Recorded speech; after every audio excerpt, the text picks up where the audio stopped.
Call me old man Wade. Damn you, old man! Wait. Old ass man. Shut up, old man. You smell like fart. No! Old man. He's so old, he got a podcast on cassette. Fuck, you're old.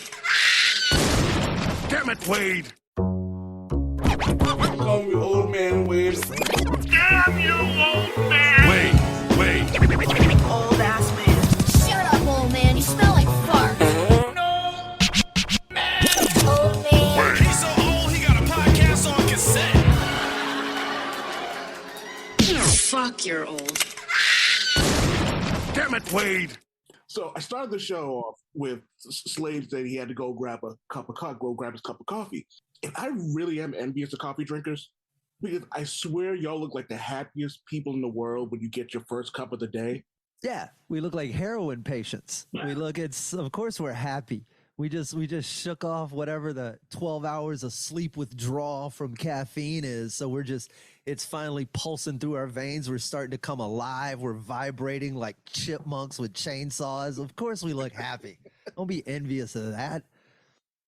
Burn calories like a hummingbird. We're not happy. We just don't have anywhere for it to go. I mean, I'm a big fat guy, so anything to like burn off calories at the drop of a hat would be great.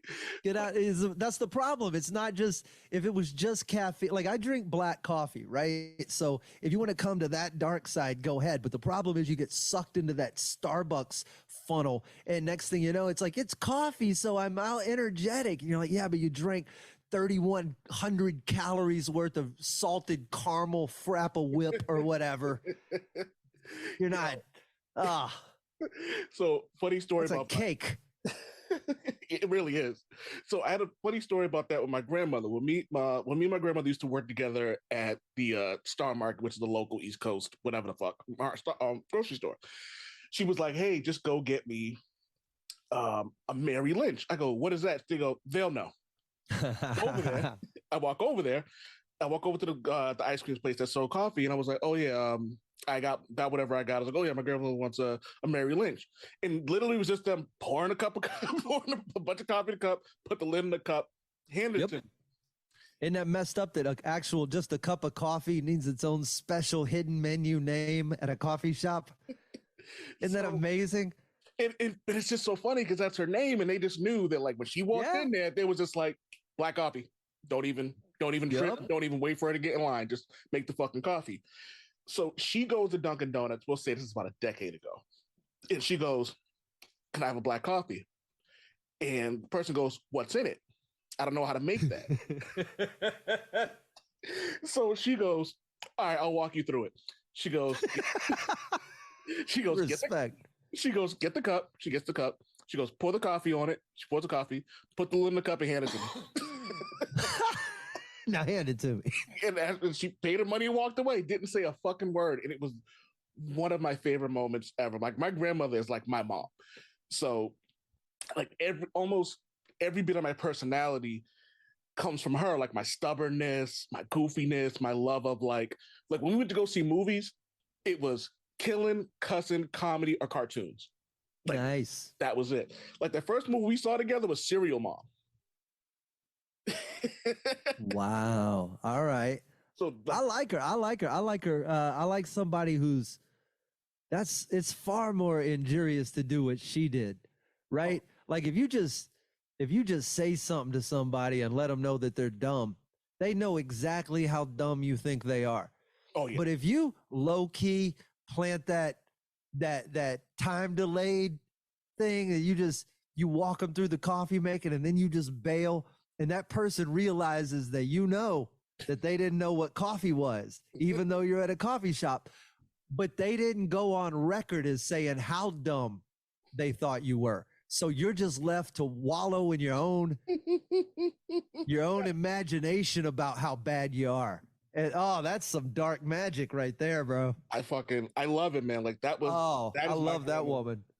So, but something else, and we can get right into it. Before we do, welcome to the Old Man Wade Show. I'm your host, the God of Stub and the Lord of Laughter, Old Man Wade. And that voice you hear is someone who's been on the show more than a few times. He's one of my favorite people in the world. One of the reasons I actually want to make sure I get to Houston at some point so I can go see one of his comedy shows and throw back a couple of shots. Slade Ham, everybody. What's up, man? I like doing the show. It's always a good conversation. It's always fucking fun, man. Especially because there's a lot I learned from you, and something I'll get into later. But something else my grandmother taught me was travel. She was like, she goes, there are people who haven't even left their city or their town. She goes, go out there, do stuff. You've been to a bunch of countries. We've talked about this before, but you actually just recently, I want to say a few months ago, came back from Europe. We got back, I think, May 29th. We had run through. It was a fascinating trip because I've been to most places now that the United States military has a presence. Just about all of them. And then new things happen in the world. So we had this tour scheduled into the Baltic region of Europe. We were going to go into Kosovo and that area.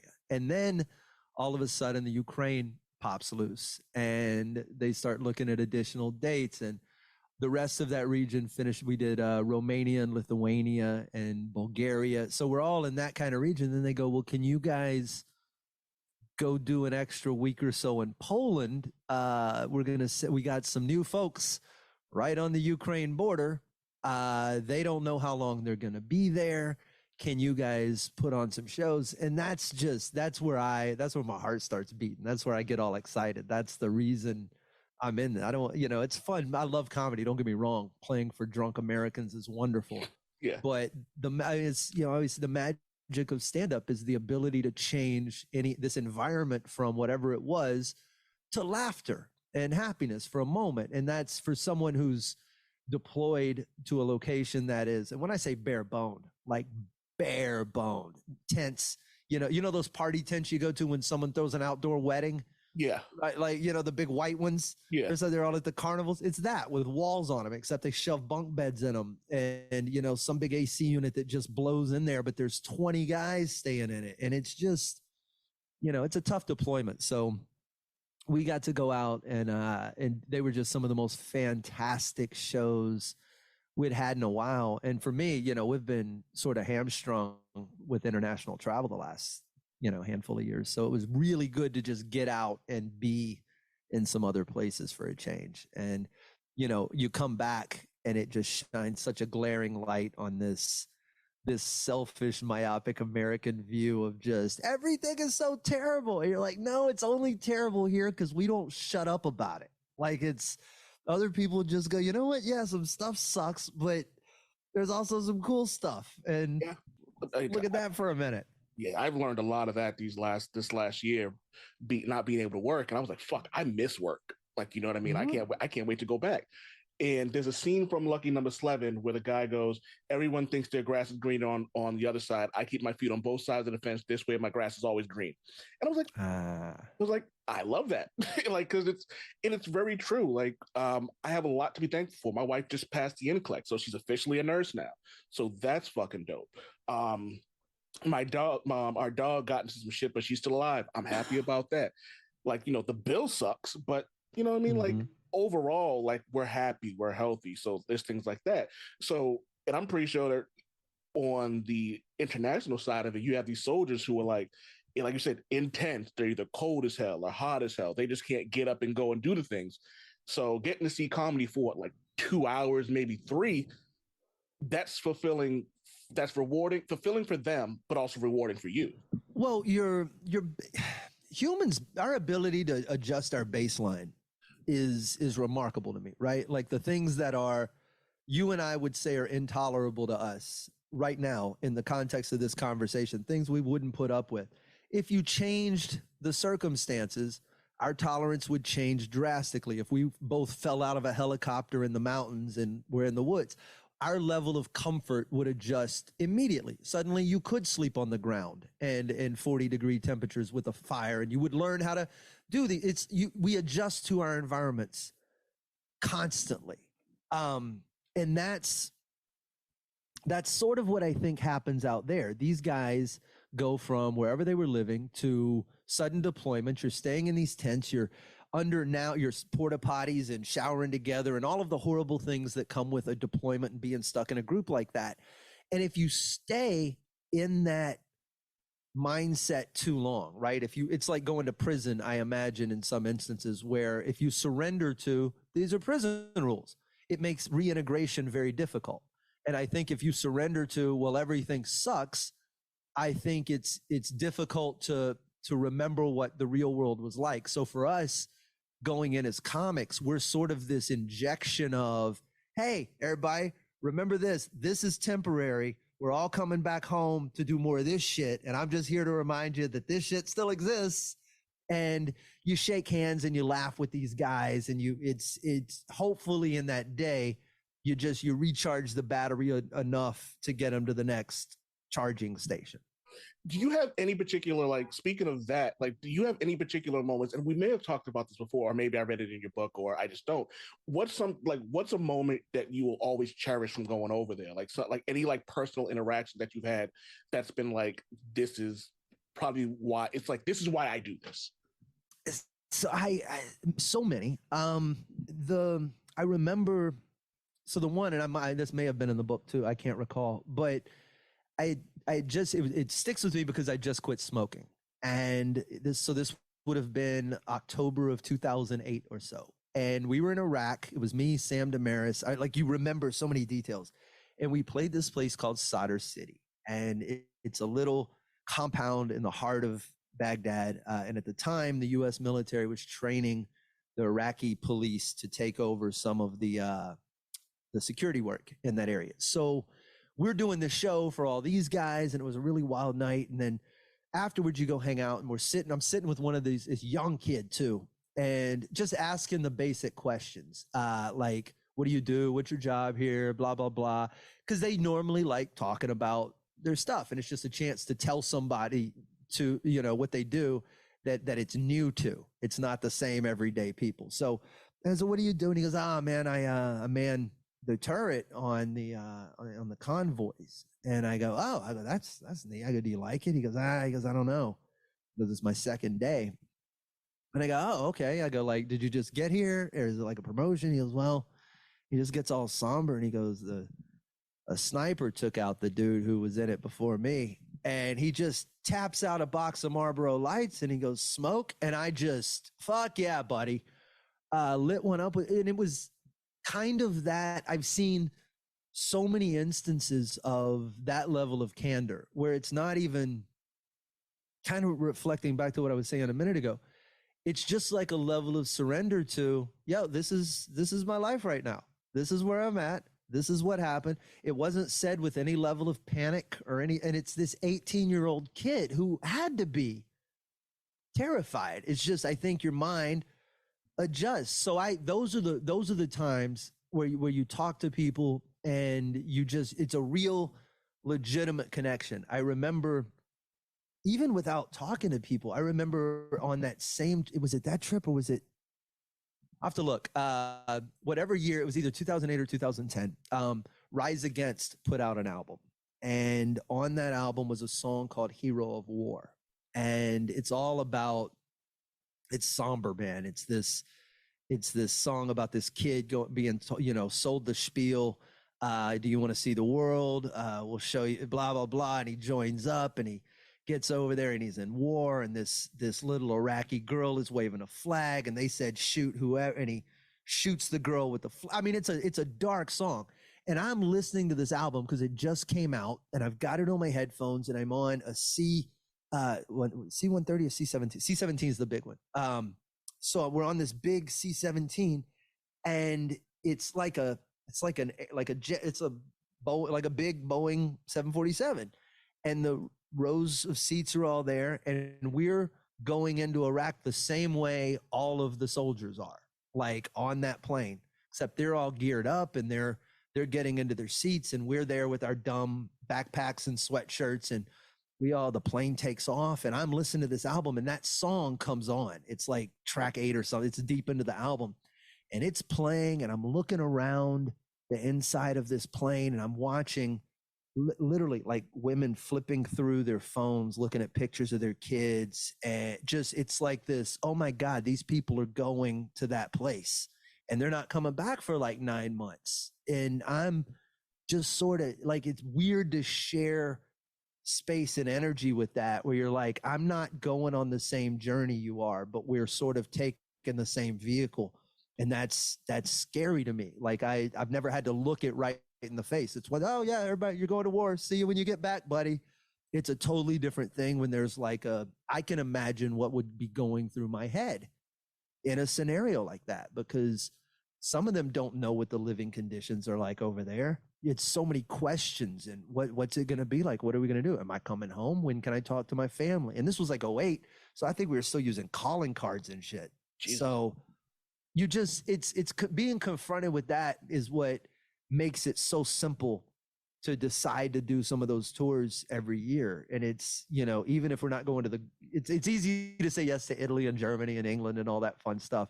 It's a different one when you're like in Niger, Africa, or Djibouti, or Iraq, or Afghanistan, but those, or even Saudi, but those are the places where, you know, it's like the worse you imagine it is as a performer and what the conditions might be. You just take that and you go, well, I'm only there for a week or two. Multiply that by 20, and then that's who you're going to perform for. And you just, how do you say no, right? So you bring up energy, and that's one of the things I've noticed just from anybody who, I think if you interact with a team or a group or even a duo, like you have to have the right energy going in. Otherwise, it doesn't fucking work. Like, you know what I mean? Let's like Dwayne Wade and LeBron James on a fictional character level, Sherlock Holmes and Watson. Mm-hmm. There are certain, you have to have this energy with you. So I know when you've gone, you've brought Sam Damaris, who's one of, if not your best friend. And recently you've brought up and coming comedian Trey Tutson, and you introduced him to the world. So how do you decide who has the right energy to go with you, or even not to go with you? Who do you know has the right kind of personality and professionalism to bring with you on these trips? Well, so there's a lot of things to take into account. It's and also, pardon me for drinking. Oh, hey man, if you're gonna box wine it, I should have gotten some whiskey to go with my coffee. I'm about to have a shot glass laying around here somewhere. So it's a couple of things. You can zoom in to a micro level and look at everybody individually, which I think is important. You got to check some bare bone boxes as a comic, right? I need to know that you can throw a hot 30 minutes clean without missing a beat, because I've been thrown total wild cards. We were in Norway when the base command was like, oh, hey, by the way, all the kids are going to be at the show because we don't have anywhere to put them. So is that cool? And what am I going to tell a colonel? You know what I mean? It's yeah, whatever you want, sir. Bring them. So I need somebody who can adapt to that. The same thing happened in Belgium, where the show was accidentally billed just from, you know, the top down as all ages. So we got to this auditorium that had 300, 400 people in it, and like 60% of them were under 12 years old. Oh. And that's so rare. I can probably count on one hand, literally, in 40 plus tours, the amount of times that's happened. But imagine if all you have at your disposal are dick jokes. If that's all you know, and so you have to have that skill. And then you have to be, your personality can't be easily inflamed. You're going to encounter stuff on this trip that you aren't expecting. Airplane delays. Can't tell you how long we were stuck at the French London with the English Channel. We were stuck there over their bullshit because those two can't get along over fishing boats, and that cost me 3 hours of having to sit there overnight in the cold while they search the vehicle and if you're a grumbly son of a bitch, that's never gonna fly. But on the macro, I'm a nerdy kid who used to play all these Final Fantasy video games, and I'm used to building a team with complementary skills, right? We gotta have a dude who does magic, and we gotta have a dude who heals, and we gotta have a dude who's, you know, a tank. And that's sort of how I approach these tours, where I'm like, all right, I need someone who, if you look at this last tour, Chase DeRusso I was like, this guy who's been on tour with Joe Coy, he's got amazing opening energy. He works out in New York 12 times a week. So for me, I knew he was going to go out. He was just going to be that gun up front. I was never going to have to worry about the one spot. And then Trey with this young energy, and I know he's hip and he's current and he's modern. I know what he's bringing to the table. And then Paul, I need some veteran energy. Paul Odo, who won the Boston Comedy Festival, and he's got a different level of peaceful energy where he's not going to freak out. He's been doing this for 20 years. So you're trying to find those moving parts so that I don't have to singularly be the host, the closer, the entertaining person in the room when we're having the meeting with command. I don't want to have to be all those roles. I want people who fill these different boxes. So those big loud personalities like Sam and Chase fill a box. They're gonna be that when I need them to be that. And then when it's time to be serious or it's time to close the show or the other thing, I know where my role is. And it's just, you're building a team, and that's in everything that you're doing. It's all got to be complementary. It's funny because, like, as you're saying this, I really just picture you as like Nick Fury sitting on the helicarrier, and you're like, all right, I need to assemble the Avengers, and it's like, all right, Sam Damaris, I need the Hulk. Like, but that's what it's Danny Ocean, it's Nick Fury, it's the learning to. There's a certain point where you don't scale, right? Like, I simply can't do all the things I want to do, especially as you get to larger projects. And I may understand all of the elements, but you can't make a film by yourself, right? You could technically be the sound guy and the camera guy, and you could do all of this stuff, but you have to stop and go, all right, am I going to make a better thing by doing all of these things myself? Or am I going to make a better thing by enrolling people better than me at the things that I want to do? And if that's the case, it's the Danny Ocean analogy. He can't crack the safe and get past security and turn off the cameras and be the distracted. Yeah. There's a reason that takes 11 people. And that's how you rob casinos, as opposed to running into a gas station with your gun and leaving with $30. That's what one person versus 11 can do.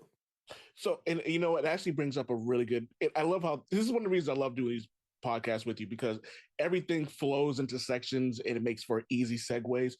Because you talk about making these decisions, because like I said, you are the Danny Ocean of the situation. But on a podcast, I want to say it was last month, you talked about being indecisive, which I found very weird, because like, just from like seeing the things that you do and like running 600, are you at 700 yet? What episodes? Yeah. Is it 700? We're at 1050. It's at the thousands. I'm sorry. I don't know what I'm doing right now. Sorry, I'm in a bit of a daze. You guys are at 1,000. Actually, I want to make sure I get this right. 1038, I think, is coming out this month. I think it's because I know you guys just did one with you guys. It cracked me up because you guys got into like sliders in the middle of the episode. I'm like, damn, now I want to go make a fucking slider. They were so good too. So I can't wait to hear the do because I've been in my cooking bag, but that's another story. But like, so you talk about being indecisive, and one of the reasons I love the new iteration of the Whiskey Brothers over the last couple of years is because it's still funny, it's still comedy, and while a lot of times, depending on the podcast, I hate guests. Like, they just fucking worse because the crew doesn't know how to handle a guest. You guys handle guests perfectly. Like, I'm not a big rock and roll guy, but listening to Sam's passion, talking to the gentleman you guys had on before, and getting to like the best, and like creating these bands, and which Sam eventually just made Pantera, which cracked me the fuck up. But like, you're the leader of the Whiskey Brothers. Like, you're the fielder, you're Cyclops. Like, you know what I mean? Mm-hmm. So, but when you saying you're indecisive, I found that weird. So how do you make these decisions but still be indecisive when you have so many projects going on that require you to go now? Like, you know what I mean? Well, I would argue that there is a distinction between reflex and decision, for starters. They're both actions. But what I think I was referring to, and if I'm remembering correctly, on one of the episodes of the Whiskey Brothers, we did a prompt about what our biggest weaknesses were Yes. amongst the cast. Yes. And I believe I cited indecisiveness as my answer. And the truth, it's almost my entire life. I noticed patterns. And one of the biggest patterns is that I am very, and I've even said it about myself and not realized that I was referring to the same thing. I'm direction over destination, if that makes any sense at all. It does. I never go, I want to go specifically here. I go, I want to go that way.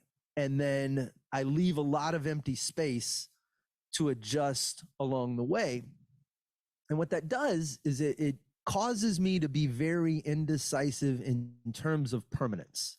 Anytime there's something that has long-term repercussions, I become very indecisive. I don't want to make permanent decisions because for a number of reasons, and this a lot of the stuff I'm trying to get to the bottom of about myself. But, you know, some of that is I think of how this current version of myself is living out that, you know, decisions that an earlier version of myself, right? 20-something-year-old, 30-something-year-old me made decisions that this dude still has to, you know, I gotta live with the repercussions. So seeing that, knowing that makes me very cautious of the things I'm doing for future me, because I don't know what he wants. And I don't want to just be so selfish as to jump into things right now that are going to prevent me from accomplishing things. And this is all certainly a bullshit story that I've concocted to avoid bigger decisions in my life. But I noticed that I was that way about when I had my car, this old car that I got rid of a couple of years ago. The air conditioning went out in it. And in Texas, it's unbelievable. You can't contemplate living here without air conditioning in your car. You would die. And it went out this one summer, and I go, well, I'm not going to replace that because I'm going to get rid of the car. If I replace it, I'm committed to keeping the car, right? I did that for 9 fucking years. What was it? It was, I think you guys said it was a purple Mazda. It was everybody said purple. It was blue. It was it was blue. It was the Ninja Turtle. Every car has a name, and so that was the Ninja Turtle. And I was not going to keep this. And for 9 years, I convinced myself it was like the Princess Bride. It was like Wesley going to bed on the Dread Pirate Robert's ship, where just every day, good night, car, sleep well. I'll most likely kill you in the morning. That's like just every day. So but I was that way with that. I've even right now, my bicycle got stolen about a month and a half ago, and I ride 2 or 3 times a day. First thing in the morning, usually like right at dusk. Sometimes I take a midday ride. It's how I go clear my head when I'm just, you know, let a problem marinate or a writing prompt, something. I'll go do that when I come back. I'm in a better place. So this isn't something that sat in my garage. This is something I rode all the time, and it got stolen off my porch. It's my fault for leaving it there overnight, but all I got to do is go buy a bike. And for a month and a half, I have been I'm like, well, whatever bike you get, it's gonna be your bike so don't get the wrong bike. And it's now almost an experiment to see how long I'm gonna go without a bike. This is something I care deeply about. I ride all the time, and I'm not doing it because of the commitment I'd have to make. So that's where the end. And then if you want to extrapolate that out over my dating life, you can do what you want to with that. So the indecisiveness in that regard is just a part of me remains terrified of where I'm going and not being as prepared as I could be for that. And I'm just like, all right, so the less shit in my backpack, the more space I have for what we find along the way. Don't load up with anything. Take nothing with you. I think that's what is at the core of it. And then what makes me, where I've learned to compensate is that if you don't prepare too far out into the future, then you have to get adept at this reflexology, right? If you're Yeah. not prepared for the things that are coming at you, you have to be better at dealing with them, at a closer proximity than you would have if you planned way out in advance. It's easy. Hey, here's my 5-year plan. I expect these problems to come rolling in. And I'm more like, all right, just open the airlock door and kick me in the back, and then I'll dodge the asteroids on the way out. Yeah. But I've gotten really good at it. Like it's an actual, I think, soft skill set that you can develop, and it makes you, I think it shows up even in the interview setting or the live fire setting of a podcast. It's just my whole active life is always on, not high alert, but just constant awareness of the environment and the situation, and the fact that it's never going to be the same 2 days in a row in any capacity. So you better get good at freestyling is all. I feel like that's life, though. Like, you know what I mean? Like, It is. like you just talked about it earlier. Like, just the things that just kind of get thrown at you, and the things that may seem, now I don't want to say more important, because important. Well, yeah, important is a it's up to the eye of the beholder. Like, depending on who's looking at what's important to you, may not be important to someone else. Danger, negativity, et cetera, et cetera. It's really just about adjusting and adapting to things. And one of the things I loved about my job is I work security at a hospital. And one of the things I loved about that job was a lot of self-discovery. I learned who I was as a person, just dealing with people who are sick, who are hurt, and realizing that I do have this compassion that people have told me I had. Because it's like, I don't run into a situation and go, yo, we got to restrain that person. I walk into a situation like, I understand what I look like. I'm a bigger guy. So people see me and they're like, you brought this guy in here. And I walk up, hands up, like, hey, what's going on? I just want to talk. Being reactionary in life has its advantages. And this job has helped me in life. I'm not as afraid anymore to ask for interviews or ask questions or just be vulnerable in situations, because, as my wife always says, the worst someone can say is no. Mm-hmm.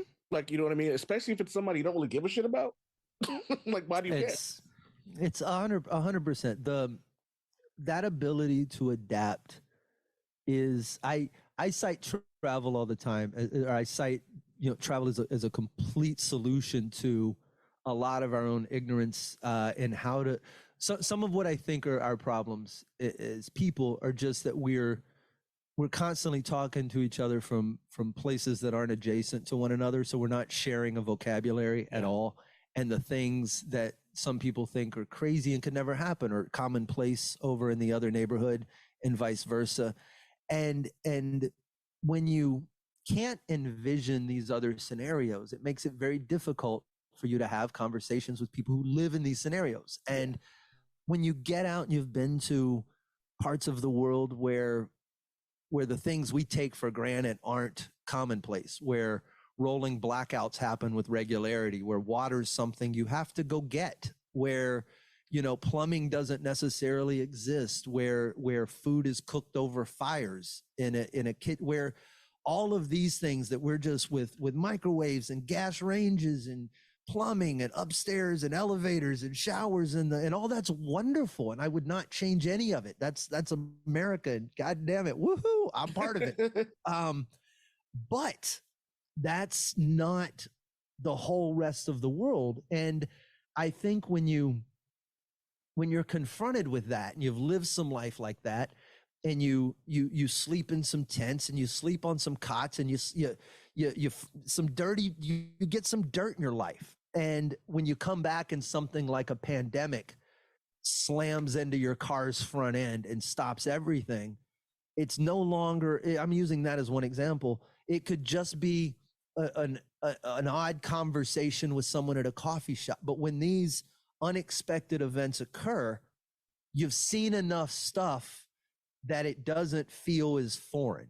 You're like, oh no, there's lots of weird shit that happens. Yeah. This is just one of those weird things. But if you're just sheltered in this little gated community where everything is T-ball and lattes and whatever else, I don't mean to talk with disdain about that lifestyle. It's wonderful in the suburbs, but if that's all you know, the minute anything else gets introduced, your equilibrium is thrown off and your ecosystem starts to crumble. And I just think if you're going to spend time on this planet, having a little bit of, ability to just recognize the stuff, the input coming in as this or that. And that's what gives you the ability to be quick with the reflexes. That's what gives you the ability to, okay, I've seen 20 things similar.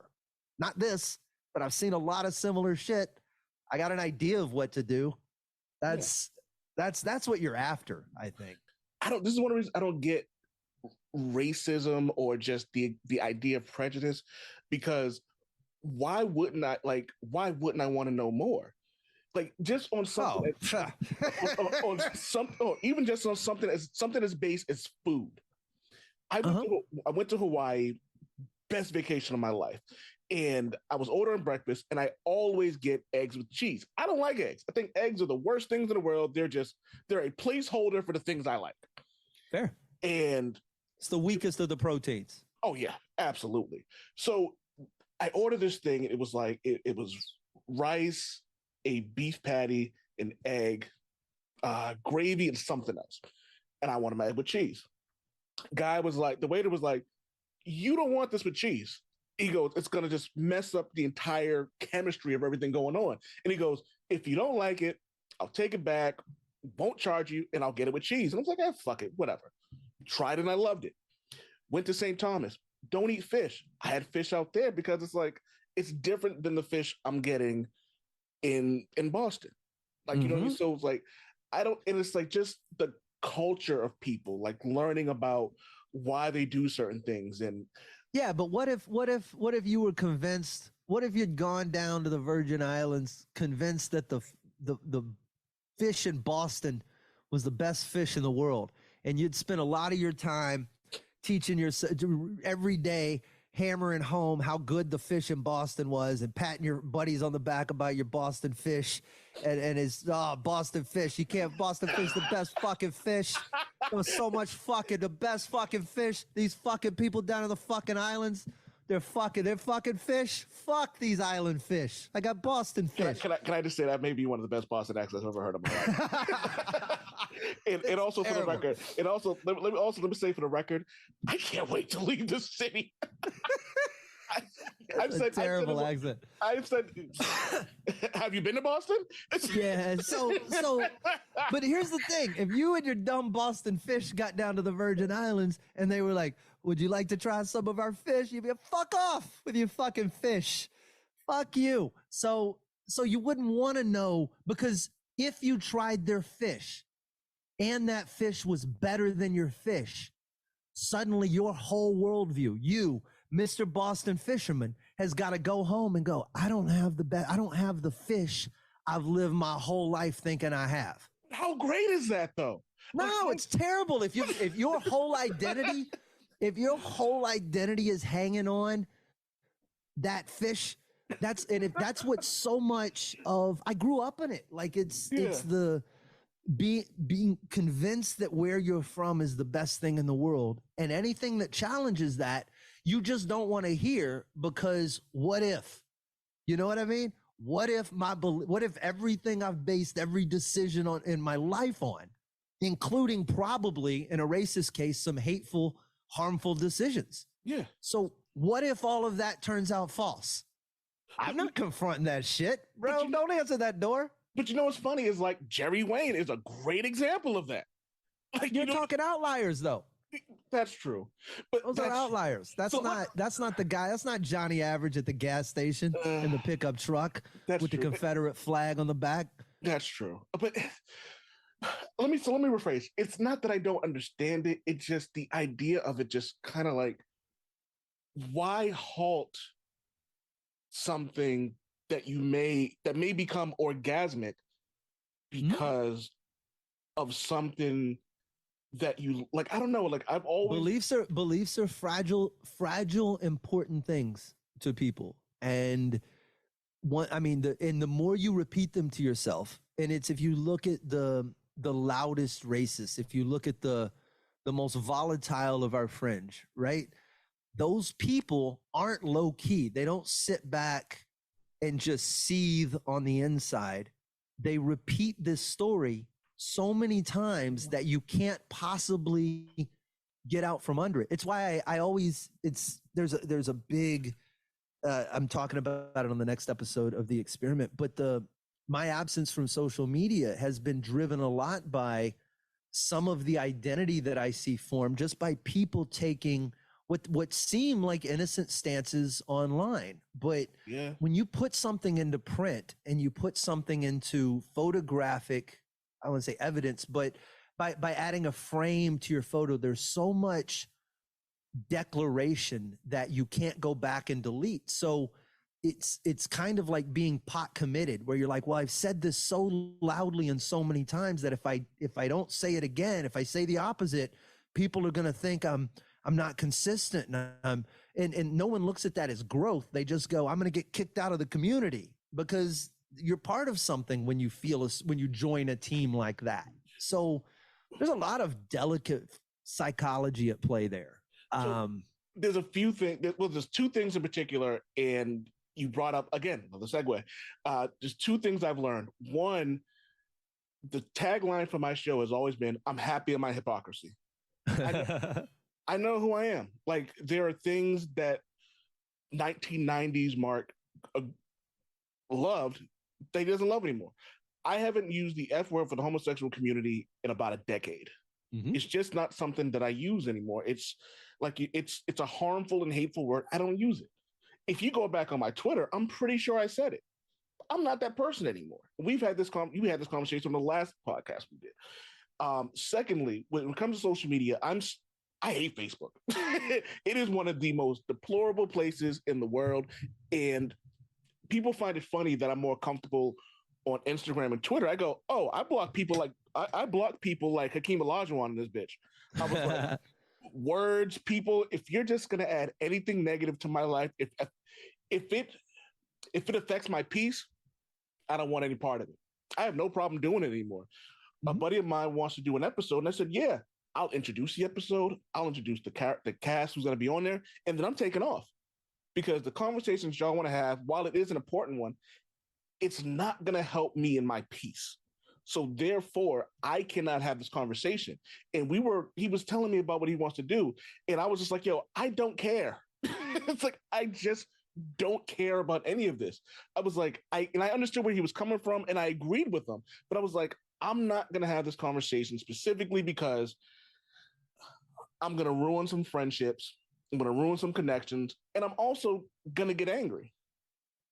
I just frequently ask myself what the best case scenario is. I would wean myself off. There were days where I would log on and I'd see some posts and I'd go to respond, and I would make myself type the whole response and then highlight it all and delete it. And I do that every fucking day. It's insanely therapeutic, because you get the same sensation of having written it without any of that longevity. Like, there's there's no injury to it. So I did that for a stretch, and then I realized, like, I don't even care that much. So it's a, you can curate. For me, I realized I can curate my feed, and I can get Instagram and Twitter pretty much down to only scientific minds and good thinkers and philosophers and comedians and people I care about.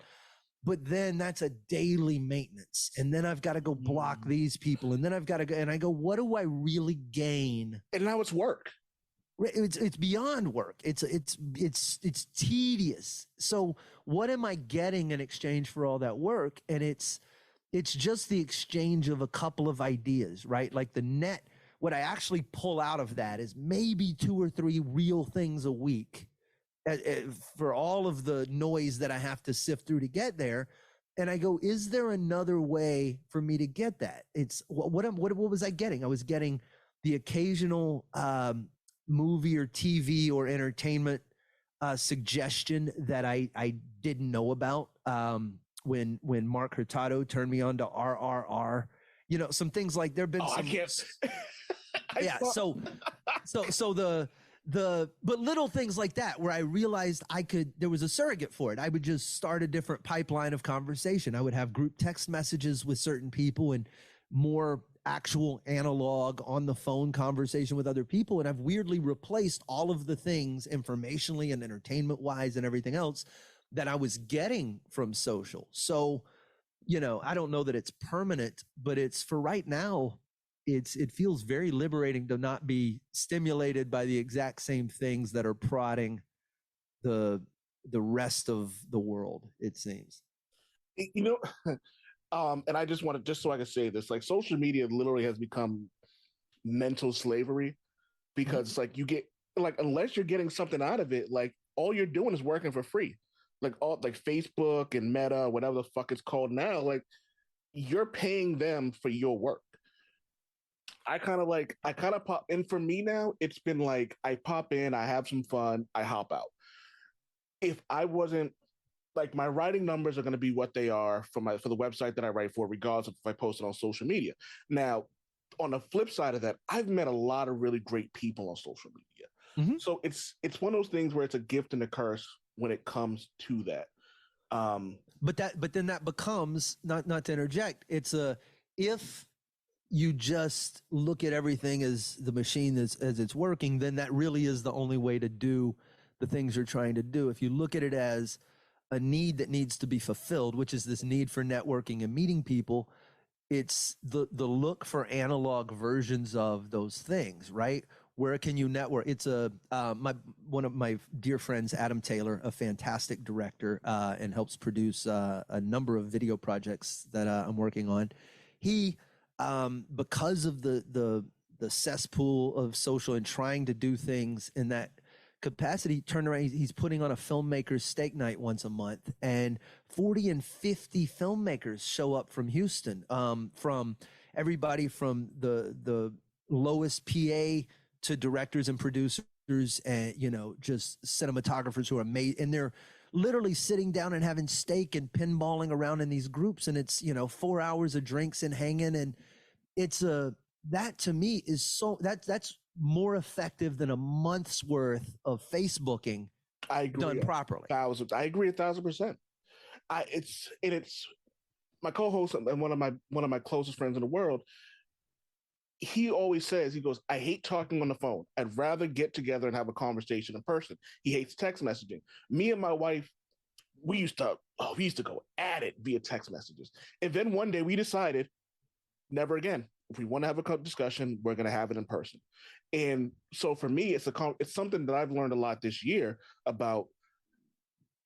I may take something the wrong way because it's in text, but the initial feeling behind it isn't what was put off because of that. Now, if the same thing was said in person, I'm not even having the same kind of visceral, angry feeling that I've had, because I'm looking at a person, I'm feeling their energy with all that's going on.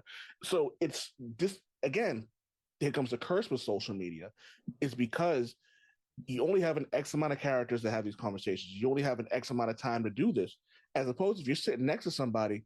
You know what? Perfect example. There was an episode of Atlanta where two guys were having a conversation and they had different views on something. And then it was like, oh, I agree. Oh, yeah, I get that too. And the host was pissed off. He goes, I want you guys to argue. He goes, but what? We agree. Like, you know what I mean? So that's the curse with social media. And like that idea of just like, just like a steak night with like, or it just in general, just having a general like commune. Like me and like, I have a really core group of it's three couples. It's my wife, my co-host wife, and one of our friends. And it's almost like a recharge for us. And we just talk about the world. Last week they argued about stuff regarding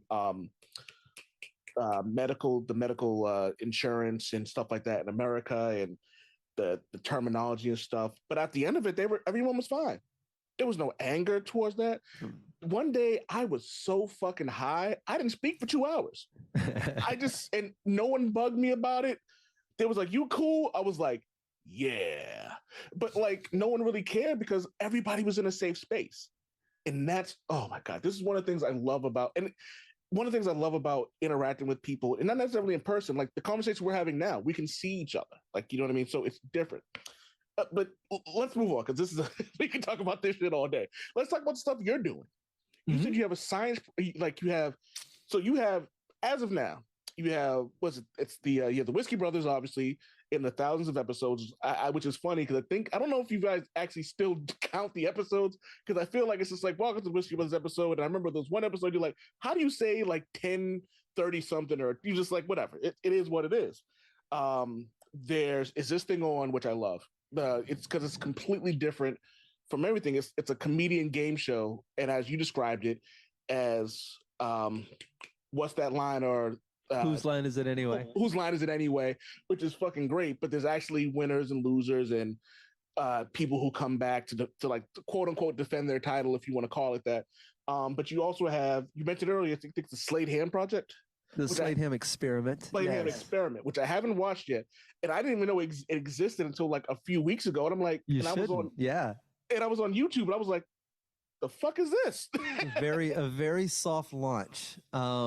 So I host a number of broadcast projects, I guess it would be the way to put it. The Whiskey Brothers has been running since February of 2011. So we were in the podcasting world when no one knew what podcasting was, including half of the people on this podcast. It was no one knew. We were just making it up. And then along the way, things changed, and we went to video, and we added some shows. As This Thing On it's a great way I wanted to showcase some local Houston talent, and also give people an opportunity to write for something that wasn't just stand up. It's our brains, the more we're writing comedy, the more soft they stay, the more they're open to ideas and jamming things together. And if you don't work that muscle out, it disappears. So I thought, what a great opportunity and also to force comics, not force them, but put them in a table together where they wouldn't have worked with this person before, and just see what chemistry happens. And I trust myself to host that. So that show was fantastic. And then, because just as the years go by, things change. That show is seasonal. The Whiskey Brothers is doing twice a month now instead of twice a week. But we're doing hour-long episodes, and that's just cast changes and, scheduling. But I needed ultimately an outlet for myself. So much of what I've done in the past has been some sort of group endeavor. And I forget that I'm not a bad talk show host. It's I know how to take a thought, and I know how to stay on it, and I know how to take side roads and come back home, and I know how to close it all out and put a bow on it or not, and say goodnight and fit all of that within inside of a clock. And that's when you have that skill, and you have the skill of stand up, and you recognize that I can go hit these open mics every night, which is fine. And I do a bunch of them, and that's a great place to work out material, but I don't always want to be the 23-year veteran in the room full of 3 or 4 year comics, because that just, you don't get work done. It's you do your set, and then you spend the rest of the night talking to people about, stick with it, kid. And it's I don't want to critique your material right now. I can only help you with the things that your material is going to change. And, don't look at your shoes, and move the mic stand. And suddenly what did I even come here for? And those are different purposes. So I took this as an opportunity to, there's a microphone, there's a light. Let me just go. The genre's been created by, people like Bill Burr and others who are doing cohesive, coherent conversations about certain things. So I launched the experiment, and I'm leaving it as the experiment in an effort to, I don't know what it's going to become. If you listen to the first 10 episodes or so, it probably shifts and meanders a little bit as I find my footing. And then there's a great interview with my friend Paul Odo, who we mentioned earlier, and comedian and artist. And so I'm just trying some different things out, and it will continue to, I look at it like a sandbox. I think the name, the Slade Ham Experiment, fits. You can find the old episodes of Eyes on the Ground back there, where I do some interviews with really good artists like Jason Knight, who was on Forged in Fire, and Ali Sadiq, who's a wonderful comedian. And oh my God. That's a good conversation with Ali too. I need to hear that, because Ali Sadiq, again, I got put on from you guys from the This Is Weird live episode you did, and I've been following ever since. And Ali Sadiq is, and then I saw him on This Can't Be Happening, and watching him just he's powerful. He's one of the most incredible storytellers our generation has. I feel like he's underrated, even though he's finally getting his flowers from Comedy Central and some other stuff. But he's just he's a good dude and he's self-motivated, and he's always, if I respect one thing above all things, in that we're similar. Hold on one second. So I had to pause it. I want to apologize to the audience. I'm trying some new stuff, so I can't go back and listen to it like I normally would. And we both kind of forgot what we were doing. Mhm. So I'm gonna get into something that I'm really proud of, and not for myself, but I love the fact that this is a project you wanted to get into and you want to make it happen. Andy Huggins. Oh, that's my baby right now. I know. So we're Andy Huggins we're special. burying the lead. We Andy Huggins. I've directed a couple of comedy specials. I've produced, so I know my way around a comedy special. And my dear friend Andy Huggins. If you don't know the name Andy Huggins, you should go to your Google. But also, if you watch America's Got Talent, I think 3 years ago, time is such a weird thing. I know Howie Mandel praised him. So Andy did stand up. He's a 72. He's a septuagenarian stand up comedian. He's 72 years old. He's been doing stand up comedy for 45 years. He was dear friends with Bill Hicks. He was part of the original Texas Outlaw Comedians. Back with Jimmy Pineapple and Ron Schock, and just some legendary names if you are a comedy historian. He's part of our royalty, and he posed a question online back in January, or maybe even before the end of the year, and he goes, what would I need to do to tape my show? And it's an innocent enough question. Most people would go, well, get a couple of cheap cameras, set them up, find somebody to edit it. But it's really, it's not a hard, or just set your cell phone up. There's 100 different ways to tell an old man to tape his set. But I'm teaching myself some stuff, right? I'm in the process of learning a new skill set in filmmaking, and trying to figure out how to make some of the other things in my head real. So over the last 2 years, I've kind of been giving myself a crash course in editing and cinematography and cameras and film, all these things that I think I needed to learn, and sound and color and editing, and learning programs like Premiere, I just wanted to do all of that. So I've slowly been adding all of that to my repertoire. And then when Jerry Wayne Longmire, famous TikToker now, I can't even say comedian first, I got TikToker, he just crossed like the 320 something thousand follower mark. It's insane what he's got this crazy TikTok following. He was taping a special last July, and I looked at what he was doing and I was like, well, here's what I would do different. And he goes, do you want to help? And because it's me, I go, yeah, but I'm taking over. And it turned into, I'm ecstatic about how it turned out. You can go online and search Jerry Wayne Longmire's The Wreckin' Yard, RECKON.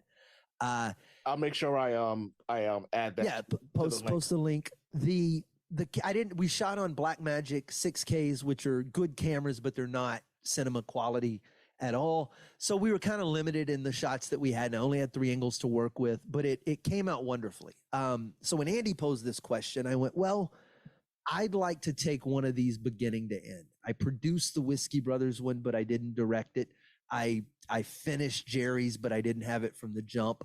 Let me do this from inception on. So we launched a Kickstarter campaign, and I relied heavily on the fact that he is an older guy, and he even dropped a line in there in the video where he's going, let's be honest, folks, this isn't going to last much longer. Can we just help an old man out on his way out the door? And it was so fun and funny. And I tapped the old owner of the Comedy Workshop, which is the legendary venue down here, who's still around, and T-Shawn Shannon, from an old SNL writer who was one of the old Workshop guys. Love that and Jimmy.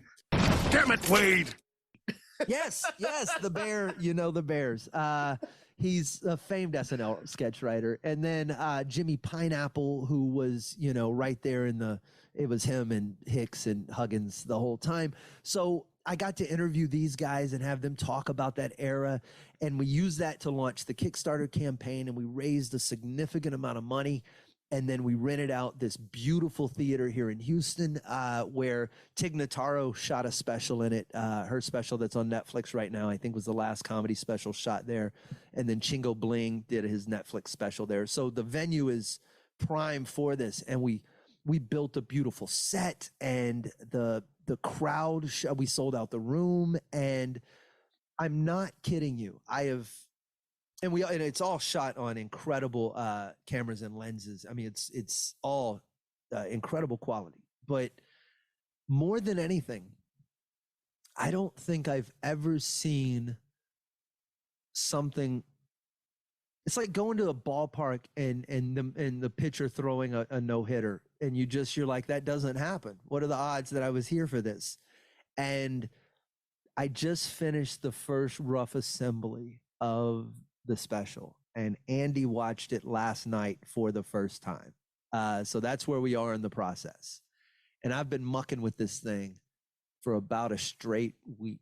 Because I took the week, we came back in, and I just didn't touch it after we taped. Just dumped the footage down, and I needed some headspace, and now I spent the last week in it, and I'm so happy with where we are. And I sent it off to Andy last night. He had come back in from some gigs in Arkansas, and I go, all right, man, I want you to watch it. And I know how long it is, it's not a full hour we have. But I sent it to him, and he goes, all right, I'm going to make a sandwich, and I'm going to watch it, and I'm going to call you back. And, for me as the director, this has been my project the whole time. Are you pacing in the studio back and forth? It's insane. Like you're there. I mean, there's a lot of trust. I know Andy we're friends. Two, I've been very clear from the beginning that the most important thing to me is how he appears in this. I want it to display the best version of Andy that can be seen. And I know he knows I was going to be delicate with that. Nevertheless, he hadn't seen a piece of footage. All he knew was that he showed up that night. He did everything I asked him to do beforehand. He went on stage and did his job. And when I say nailed it, it's as borderline flawless as a stand-up comedy set. It is a clinic, if you were a stand-up comedian, in how to write and perform, how to write jokes and put a set together. He holds court. It is like watching, I told him today, I go, it's like watching the conductor of an orchestra who isn't even aware they're playing instruments. Like there's so many, it's the first time I've ever edited anything that I've had to shorten applause breaks to make it believable. Wow. Like that's the only way I know how to put it. And it's truth. And he called me, it was about an hour and a half after I sent it to him. And he calls me and I just go, God damn it, Andy. And he goes, I fucking love it. And I just went, because he paid the best compliment he could. He goes, this accurately shows people what I do. And that's what we want. That's all I wanted from the beginning was to and it's you'll see the glimmer in his eye, man, when a 72-year-old man drops a haymaker in a room full of 400, however many hundred people, and it just hits, and you hear the laugh start to roll, and the very opening, not the opening line, but the second line, as he walks to the stage, and he does his opening line, and then he sets his cane up against the table, and it's this old man finding the bar stool and setting the microphone aside, and you're sort of watching this thing happen. And I intentionally left some of the awkwardness of it in there as he sits down and he looks at the crowd and he goes, the hard part of stand-up comedy used to be comedy. And it just takes the crowd a minute, just like that. It's that pause. And it turns into this rippling roll of, and next thing it was at that moment where I was like, we have this in the bag. It's 30 seconds in. You just go, it's a smoke show. And I've seen some stand-up specials recently that are great, but this is fundamentally, remove even my directorial or the the cinematography or the shooting of it. Just listen to the audio, and it's fundamentally one of the best sets I think I've ever seen in stand-up comedy. He just doesn't lose you. And I've seen it now. This is me, haven't edited it. I've probably seen this thing 50 times. And I still beginning to end it and look up and go, damn, that was already, it's over? Okay. Over the years, I've learned to appreciate the editors and the engineers when it comes to just TV. Like, one of the things that me and my wife detest is watching an action film and having to turn the volume up and then turn the volume down. And there's an engineer, Parks Valley, who said, oh, the reason for that is because the engineers are lazy. Because it's like they can't adjust it. It pisses me off. But hearing that someone is like, I'm adjusting this, because you could easily just throw it all out there and it's a day and it's fine. But this is something you're passionate about. Again, my co-host, my friend Javi, he gets pissed off at me because I had not a shitty microphone, but he said I needed a better microphone to complement the show. And I can't take compliments. I like, oh, thank you, whatever, go fuck yourself. But he was just like, no, you need to do. So now I'm learning how to edit episodes. I'm learning how to do all this other stuff. And it's a rewarding thing when you can just look at that and go, I did this. It's like you take pride in your work in things of that nature. Well, it's like you said, you can throw something out there. There's much easier, much cheaper ways to do what we did. But then there's also you can only get so much out of something like that. You get a cool little YouTube video, and it's still part of your body of work. And I don't want to discourage anyone from making something that way, because you're still making something. But if your goal is to do something of this magnitude, which is how I view it, it's literally the first fully recorded set of a comedian who's been doing this 45 years. Someone of that age, someone who's never looked back from their dream, but has also never really had the Tonight Show or any of these things that you would want, having done comedy that long. So for me, I'm sort of the shepherd of this dude's legacy in that capacity. So you can't do that small. And then if you're going to do that with the level of, reverence that it deserves, then you should swing for the fences all the way. Cool. Let's not just do it well. Let's do it well and right in a way that we might be able to land this somewhere like Netflix or HBO or Showtime, which is a very feasible outlet for what we've now created. And that's the, it's the rewards are, consistent with what you put into it. And this was just one of those things where it was, you go all in. There's just no doing this small. I'm debating whether to have one more serious topic or do we get right into the fun shit? It's you know what, man, whatever you want to do. It's I'm good. You tell me. Well, this may be a quicker topic, but how do you deal with the multiple changes that have happened with the Whiskey Brothers? Because at first it was you, John Wessling, Sam Damaris, Rob Mungo. John Wessling got busy, and it was the three of y'all, and you brought in Diane Gallagher or Trey Tutson, Kiki Maroon, Ashton Womack, Big Ed, and like all these people. So how do you adjust to the change? Because it's one thing when you're just going on a European tour and like, okay, I'll work with these guys for a month, and like how all the ingredients that go into the sauce.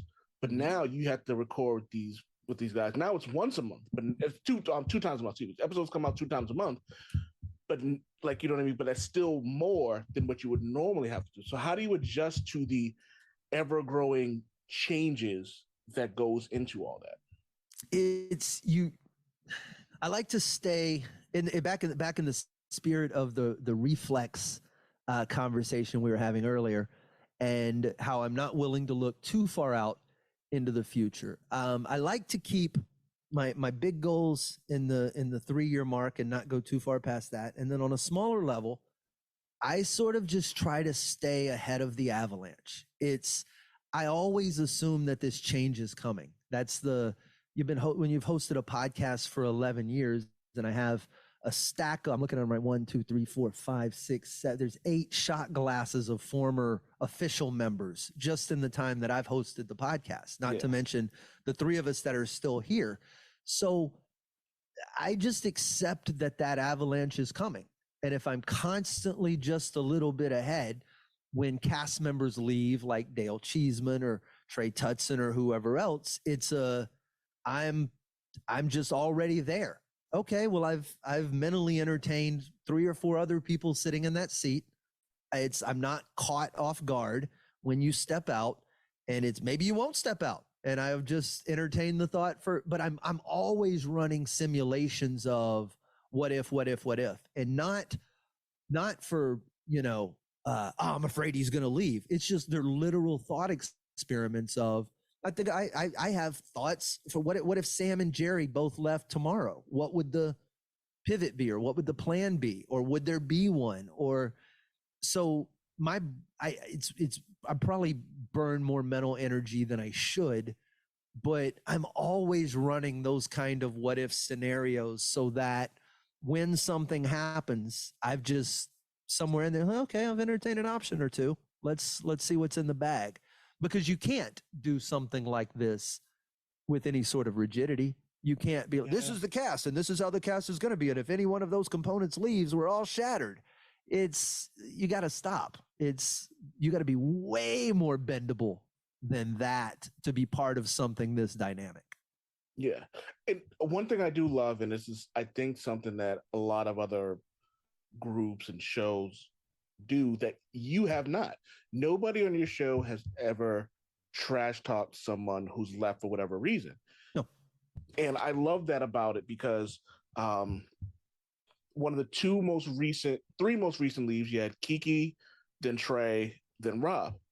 At no point in time have you trashed any of them. When John Wessling left, you didn't trash him either. It was just kind of like, hey, they're going on to do bigger and better things. And it's when people, like, I know a couple of comedians, and they talk about how cutthroat and toxic and negative it can be, and how it's easy to talk about someone to make your life better and make your jokes funnier. But you've never done that. I don't believe it. There's 2 ways to, I've told this, I've used this metaphor before. I don't know if I've done it on this show, but there's an old story about this king who was done with his kingdom and wanted to give it away to someone, blah, blah, blah. And he draws a line on the floor of the courtroom, and he goes, anybody who can make this line shorter can have my kingdom. And people come from all over, and one guy puts a rug over half of it, and look, it's shorter. And he's like, get the fuck out of my courtroom. And another guy scribbles over half of it, and some guy paints over. They're all trying to break this line up in some capacity or whatever. And then this one guy comes walking in, he draws a longer line next to it. And he goes, how's that line look now? And he goes, shorter. He goes, here's my kingdom. And it's all the story paints is that there's 100 ways to make something look worse than it is. And you can do the damage yourself. You can, or as bad as it is, really, you can do that damage yourself. You can be the one to point out, look what this guy did. Look how bad he is. All this whataboutism that happens. But all that does is eliminate some of your competition for a moment. You're still right here. That doesn't make you funnier.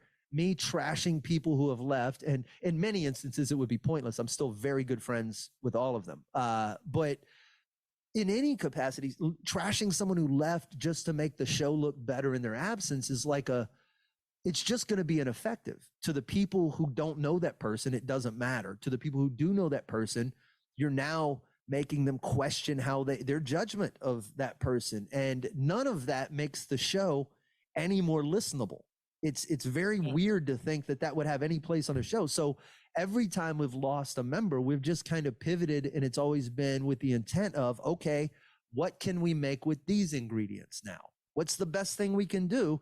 Because, me trying to tell you why the stuff we did before was bad because this person sucks. Like it's it's so contradictory. How can I tell you how horrible this person is if I spent 5 years of my life making shit with this person? Like it just doesn't serve any purpose. So I Godspeed to all of them, and whoever's sitting at the table with me, we're gonna make funny conversation, I think. Yeah, and I love it because it's there's a lot that goes into it, and it was funny because I was talking to my wife and I said I loved how instead of being jealous of someone's success, you were happy. You brought up the story about how you were working with Ali Wong and how like happy and proud that of her you were, and you were saying like she was every time you worked with her, she was like not just she was learning the ropes, but she was also a really good person. Yes. Well, there's something to the humility of when you see, and it's now having done comedy as long as I've done it, I can think back to shows with Ali's a great example. Tom Segura is another.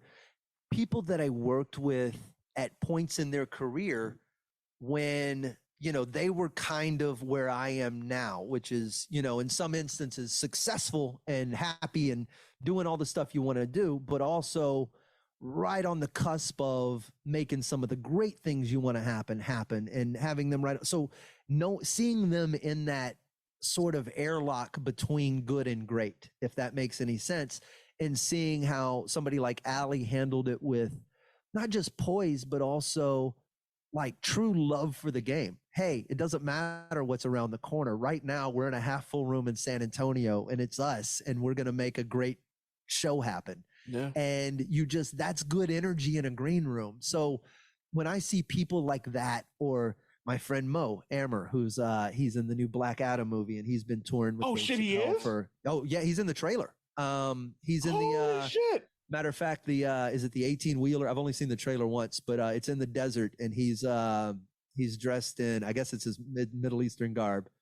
Oh shit, he's looking out that's Mo. So that's fucking dope. When I see things like that happen to friends of mine or people like another good one is Matthew Broussard, who I adore and a great comedian and lots of Comedy Central love and plenty of accolades. He doesn't need me to say good things about him, but I knew him when he first came into this open mic I was running, and this 10, 12 years ago. And he was like, I'm going to be a correspondent on The Daily Show. And, you just giggle because everybody's going to be something in comedy. Yeah. Everybody washes out. You just kind of write that off. And then 12 years later, you look up and he's been on all these shows. Is Matthew Broussard the really pretty one? Yes, he's absolutely stunning. He looks like a Ken doll. He describes himself as every 80s villain in the movie. He's genuinely just a fantastic dude, and he's a good friend, and it's good to see. For me, when I see things like that happen, you can sit back and seethe and go, I can't believe these people are getting what this stuff should be mine. Or you just go, that's what they went after and they got it. And you just got to get back in your lane and go get your shit. I agree. That wasn't your stuff they got. There's not a limited amount of stuff.